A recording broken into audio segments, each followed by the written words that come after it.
Hi guys, ഞങ്ങൾ കോളേജിൽ നിന്ന് കുറച്ച് പേര് കൂടിയിട്ട് രാഘേന്ദ്രൻ്റെ വീട്ടിലേക്ക് വന്നേക്കാണ്. എന്തിനാണെന്നല്ലേ? യെസ്, ഈ തവണ ഞങ്ങൾ ഗുരുവായൂർ ഉത്സവം കൂടാനായിട്ടാണ് വന്നിരിക്കുന്നത്. കോളേജിൻ്റെ അടുത്തുണ്ടായിട്ടും ഇതുവരെ കാണാത്ത ഏറ്റവും നല്ലൊരു ഉത്സവമാണ് ഗുരുവായൂർ ഉത്സവം. അപ്പോൾ ഈ കൊല്ലം നമ്മൾ ആഘോഷിക്കാമെന്ന് വിചാരിച്ചു. ഞങ്ങൾ സാറ്റർഡേ ഡ്യൂട്ടി കഴിഞ്ഞിട്ടാണ് രാഘേന്ദ്രൻ്റെ വീട്ടിലെത്തിയത്. അവിടെ വന്ന് റെഡി ആയിട്ട് ഉത്സവത്തേക്ക് പോകാനായിട്ട് ഒരുങ്ങി. ഇവിടെ രാഘേന്ദ്രൻ്റെ അനിയത്തിയും അനിയന്തും നന്നായിട്ട് ക്രോഷ് ചെയ്യും. അപ്പോൾ ആൾ ഞങ്ങൾക്ക് ഫ്രണ്ട്സിനൊക്കെ കാണിച്ചു കൊടുക്കുന്നുണ്ടായിരുന്നു. ഞങ്ങൾ വളരെ എക്സൈറ്റഡ് ആയിരുന്നു. അന്ന് മാത്രമല്ല, സാറ്റർഡേ നൈറ്റ് ഗുരുവായൂർ അമ്പലത്തിൽ വെച്ച് നമ്മുടെ രാഘേന്ദുവിൻ്റെ തിരുവാതിര പെർഫോമൻസ് ഉണ്ട്. ഒട്ടനവധി ടീംസ് ഗുരുവായൂർ തിരുവാതിര കളിക്കുന്നുണ്ട്. രാഘേന്ദും ഒരു ടീമായിരുന്നു, ശ്രീപതി എന്നായിരുന്നു അവളുടെ ടീമിൻ്റെ പേര്. അടിപൊളിയായിട്ട് കളിച്ചു കേട്ടോ. അതേ കണ്ടില്ലേ, ഇത് കുറേ അമ്മമാർ നല്ല രസമായിട്ട് ഡാൻസ് കളിക്കുന്നുണ്ടായിരുന്നു. അവരുടെ കൂട്ടത്തിൽ ഏറ്റവും ഇഷ്ടപ്പെട്ട കുറച്ച് തിരുവാതിരകൾ ഞാൻ ഇതിൽ ഇൻക്ലൂഡ് ചെയ്ത് വെച്ചിട്ടുണ്ട് കേട്ടോ. സോ രാഘേന്ദുരുടെ ഡാൻസാണിത്.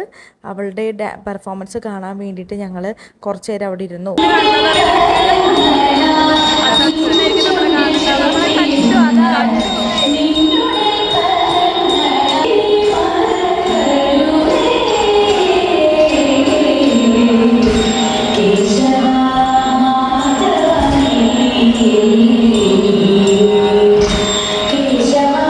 ഞാൻ, അമീഷ, കൃഷ്ണപ്രിയ, ശ്രീ ലക്ഷ്മി, പാറു, പിന്നെ നന്ദന, നവ്യ, ഇവരെല്ലാവരും കൂട്ടിയിട്ടാണ് വന്നത്.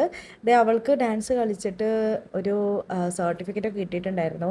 ഞങ്ങളെല്ലാവരും പിന്നെ നെക്സ്റ്റ് സ്പോട്ടിലേക്ക് പോവായിരുന്നു. അമ്പലത്തിൻ്റെ അവിടെ ഒരുപാട് നല്ല ഭംഗിയിൽ കളർഫുള്ളായിട്ടുള്ള ഒരുപാട് ലൈറ്റ്സൊക്കെ ഇട്ടുണ്ടായിരുന്നു. നല്ല രസമുണ്ടായിരുന്നു. ഗുരുവായൂർ ഉത്സവത്തിന് പ്രത്യേക തരം രസമുണ്ടായിരുന്നു. അങ്ങനെ ഓരോ നടയിലും ഇങ്ങനെ വെറൈറ്റി ആയിട്ട് ലൈറ്റ്സൊക്കെ ഇങ്ങനെ തൂക്കിയിട്ടിട്ടുണ്ട് കേട്ടോ. രാഘേന്ദുവിൻ്റെ അച്ഛന് നമ്മുടെ പടിഞ്ഞാറേ നടയിലെ ഫാഷൻ ഹാൻഡ്ലൂംസ് എന്ന് പറഞ്ഞ ഒരു അടിപൊളി ഡ്രസ്സിൻ്റെ ഷോപ്പുണ്ട്. ഞങ്ങൾ അങ്ങോട്ടേക്കാണ് പിന്നെ പോയത്. അവിടെ ചെന്നിരുന്ന് ഞങ്ങൾ കുറച്ച് നേരം റെസ്റ്റ് എടുത്ത് ഒരു അടിപൊളി കോഫിയൊക്കെ കുടിച്ച് കുറച്ച് നേരം അവിടെ ഇരുന്നു. നല്ലൊരു കടയാണ് കേട്ടോ ഫാഷൻ ഹാൻഡ്ലൂംസ്. അവിടെ വെറൈറ്റി ടൈപ്സ് ഓഫ് സാരീസും ഡ്രസ്സസും എല്ലാം അവൈലബിൾ ആണ് കേട്ടോ. സോ കണ്ടില്ലേ, ഇവിടെയൊക്കെ എന്ത് രസമായിട്ടാണ് അണിഞ്ഞൊരുങ്ങി വെച്ചേക്കുന്നത്. ഞങ്ങൾ എല്ലാ ഭാഗത്തേക്കും ചുറ്റിക്കറങ്ങാനായിട്ട് ഞങ്ങൾ ഒന്നിച്ച് നടന്നു. So this is our night out, this girly night out.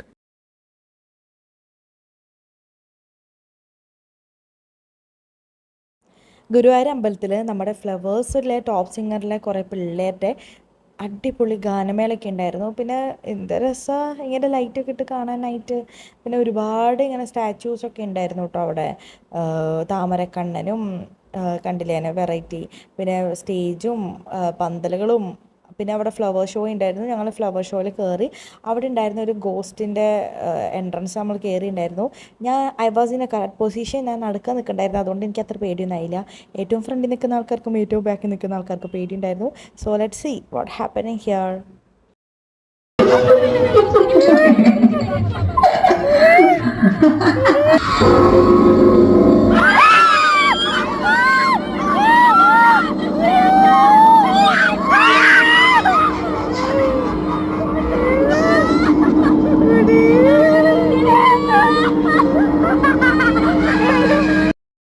Actually that was funny.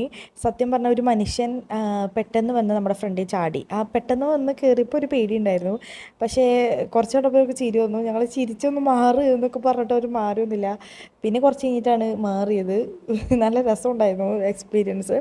ഗോസ്റ്റിൻ്റെ ഈ ഒരു കാഴ്ചയ്ക്ക് ശേഷം ഞങ്ങൾ പിന്നെ പോയത് ഫ്ലവർ ഷോയാണ്. അവിടെ ഞങ്ങൾ കുറേ അമ്മായി ഫോട്ടോസ് എടുത്ത് കൂട്ടി. നമ്മളെങ്ങനെയാണ് വലുതാവുമ്പോൾ ഫോട്ടോസ് എടുക്കുക, അമ്മാതിരി നല്ല രസമുണ്ടായിരുന്നു. കണ്ടില്ലേ, ഇമ്മാതിരി ഫോട്ടോസാണ് ഞങ്ങൾ അവിടെ എടുത്ത് കൂട്ടിയത്. അവിടെ ക്യാമൽ, എലഫൻറ്റ്, ജിറാഫ്, അങ്ങനെ എല്ലാ സാധനങ്ങളും ഉണ്ടായിരുന്നു. ഞങ്ങൾ എല്ലാത്തിൻ്റെ അടുത്ത് നിന്ന് ഇങ്ങനെ ഫോട്ടോസ് എടുത്തു. പിന്നെ എക്സിബിഷനൊക്കെ നല്ല രസമുണ്ടായിരുന്നു. എല്ലാം ഞങ്ങൾ ചുറ്റിക്കണ്ടു. അവിടെ അച്ചാറുകളും വെറൈറ്റി ടൈപ്പ് ഓഫ് സാധനങ്ങളൊക്കെ ഉണ്ടായിരുന്നു. എല്ലാം ഞങ്ങൾ ട്രൈ ചെയ്തു. ദെൻ ഞങ്ങൾ വെറൈറ്റി ടൈപ്സ് ഓഫ് ചായ കുടിക്കാൻ വേണ്ടിയിട്ട് ടീഫി എന്ന് പറഞ്ഞൊരു കടയിൽ കയറി. അവിടെ ലെമൺ ടീ, സാദാ കോഫി എല്ലാം കഴിച്ചു. ദെൻ തിരിച്ച് ഞങ്ങൾ മടങ്ങി. ഇത് ഒരു 12:30 ആ ഒരു സമയത്താണ് ഞങ്ങൾ തിരിച്ചെത്തിയത്. ഡേ നൈറ്റ് ഞങ്ങൾ ഉറങ്ങിയത് ഓൾമോസ്റ്റ് ഒരു 4 മണി 3:30 അതായത് ഞങ്ങൾ പ്രേതകഥയൊക്കെ പറഞ്ഞിട്ടാണ് കിടന്നുറങ്ങിയത്. പിറ്റേ ദിവസം ആസ് യൂഷ്വൽ വളരെ ലേറ്റ് ആയിട്ടാണ് എണീറ്റത്. 10 മണിയൊക്കെ കഴിഞ്ഞു സൺഡേ. ദെൻ ഞങ്ങൾ കുറച്ച് നേരം ഒളിച്ചു പ്രാന്തി ഒക്കെ കളിച്ചു, കുറേ നേരം സംസാരിച്ചു. That day was awesome and നൈറ്റും അടിപൊളിയായിരുന്നു. സോ കുറച്ച് ഒളിച്ചു പാത്ത് കളിച്ചു. ഒരു അടിപൊളി ഫ്രൈഡ് റൈസും ഗോപി മഞ്ചൂരിയൊക്കെ ഉണ്ടായിരുന്നു. അതൊക്കെ കഴിച്ചതിന് ശേഷം ഞങ്ങൾ 3 മണിക്ക് റെഡിയാവാൻ തുടങ്ങി. എന്തിന് ഞങ്ങൾ റെഡിയായി. ഇനി ഗുരുവായൂർ പോയാൽ മതി.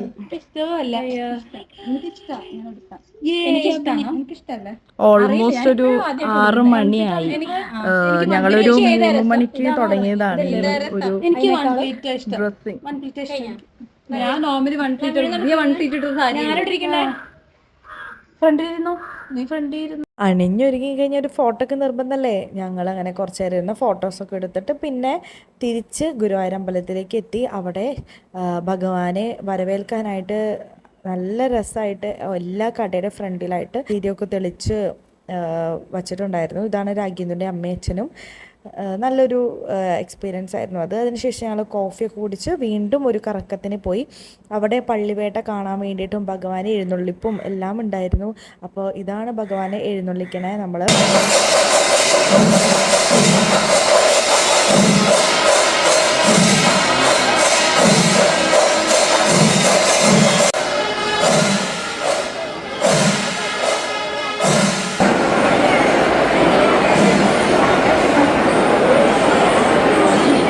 ഭഗവാനെ ചുറ്റമ്പലം പ്രദക്ഷിണം ചെയ്തിട്ട് അമ്പലത്തിനകത്ത് കയറ്റുന്ന ഒരു കാഴ്ചയാണ് നമ്മളിതിനെ കാണാൻ പോകുന്നത്.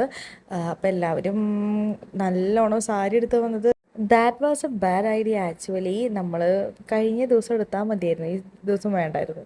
നമ്മൾ സാരി എടുത്ത് വരിക എന്നുകൊണ്ട് തിരിച്ച് പോകുമ്പോൾ ഈ സാരി കാണണമെന്നൊരു സംഭവം മാത്രമേ ഉണ്ടായിരുന്നുള്ളൂ. സോ ഞങ്ങൾ കുറച്ച് കഴിയുമ്പോൾ മുടിയൊക്കെ അങ്ങോട്ട് കെട്ടിവെച്ച് നല്ല ചൂടുണ്ടായിരുന്നു കേട്ടോ. സോ ഇതാണ് ഭഗവാനെ എഴുന്നള്ളിച്ചിട്ട് നമ്മുടെ അമ്പലത്തിലേക്ക് കയറ്റുന്നത്. ഇതിന് ശേഷം എന്ത് ചെയ്യുമെന്ന് വെച്ചാൽ അകത്ത് പോയിട്ട് ഈ നമ്മുടെ ഗുരുവായൂരപ്പനെ പിടിയാനയുടെ പുറത്ത് കയറ്റിയിട്ട് അത് തിരിച്ച് വന്നതിന് ശേഷമാണ് നമ്മൾ പള്ളിവേട്ട സ്റ്റാർട്ട് ചെയ്യുന്നത്. സോ ആ ഒരു ടൈം ലാഗ് മൊത്തം നമ്മൾ ഇവിടെ നിൽക്കുന്നുണ്ടായിരുന്നു. നല്ലൊരു എക്സ്പീരിയൻസ് ആണല്ലോ. നമ്മൾ ഭഗവാനെ ഇത്രയും അടുത്ത് നിന്ന് കണ്ട് പ്രാർത്ഥിക്കുക എന്ന് പറയുമ്പോൾ.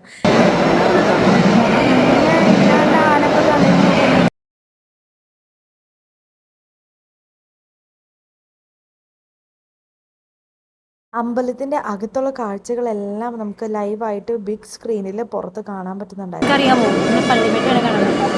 പള്ളിവേട്ട കാണാം. നന്ദന ഇവിടെ പള്ളിവേട്ടയാണെങ്കിൽ നന്ദനയുടെ കയ്യിൽ ഇതേ നമ്മുടെ T20 ഫൈനലിൽ കണ്ടുകൊണ്ടിരിക്കുകയാണ്. അവിടെ ഫുള്ള് ഇങ്ങനെ എക്സൈറ്റഡ് ആണ്. എന്താവും നമ്മൾ ഗുരുവായൂർ കണ്ടപ്പോൾ ഡയറക്റ്റായിട്ട് പ്രാർത്ഥിച്ചു, ദൈവമേ ഇന്ത്യ ജയിക്കണേ. അതുപോലെ തന്നെ നടക്കുകയും ചെയ്തു കേട്ടോ. സോ ഇതാണ് ഞാൻ പറഞ്ഞ പിടിയാനയിൽ തിരിച്ച് നമ്മുടെ ഭഗവാനെ കൊണ്ട് പള്ളിവേട്ട സ്റ്റാർട്ട് ചെയ്യാൻ വേണ്ടിയിട്ട് നടന്നു പോകുന്നത്. വേട്ടയ്ക്ക് പോവുക എന്നൊരു അർത്ഥമാണ് ഈ പള്ളിവേട്ട എന്ന് ഉദ്ദേശിക്കുന്നത്. സോ ഈ മനുഷ്യന്മാരെല്ലാവരും പല പല മൃഗങ്ങളുടെ വേഷം കെട്ടിയിട്ട് ഓടും. അതിന് പിന്നാലെ ഭഗവാൻ ഓടും വേട്ടയ്ക്ക് വേണ്ടിയിട്ട് എന്നാണ് ഇതിൻ്റെ പിന്നുള്ള ഐതിഹ്യം. അവസാനം ഒരു പന്നിയെയാണ് പിടിച്ചുകൊണ്ട് പോകുന്നത്. ആ ഒരു പന്നിയെ നമുക്ക് ഇതിൽ കൂടെ കാണാൻ സാധിക്കുന്നുണ്ട്. സാധാരണ ഗതിയിൽ ആനയും കൂടെ ഓടും, പക്ഷേ ഇവിടെ കുറച്ച് തിരക്കാണ്.